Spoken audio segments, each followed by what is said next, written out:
Hello hello नमस्कार जय जगन्नाथ समस्त आ गोटे मोर फ्रेश मिनी ब्लॉग को स्वागत। आमती जानी थे कि मुझे साई बाबा व्रत करुच्ची तो यहाँ मोर 4 पाली साई बाबा व्रत।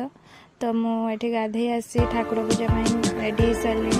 और ये जो चिता पकार दृश्यटा देखुं यहाँ हूँ काली रातिर मैंने बुधवार रातिर। तो आम जेहेतु फास्ट एटा पहली गुरुवार तो ये झोटी चिता पका होता तो मुझे क्लिप नहीं जाइली।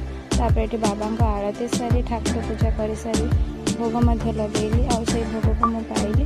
भोग पाई सारे चलि टे समस्त मुंडिया मारिया को स्वामी जेहेतु शोई थे तो स्टाइल टे मुंडिया मारी चलि अलता पिंधा आमती जानी तो मत अलता पिंधा भल लगे केवल उपास 12 व्रत कले तो अलता पिंधि सारे। अलता पिंधि सारापर ये आसाला गबड़ू लुडु खेल खेली तापर बाबा पाखे लगे भोग को पाइली। तो यहाँ रातिर जो आरती कर सारी बाबा को भोग लगे प्रसाद पाइली। तो रही जय जगन्नाथ।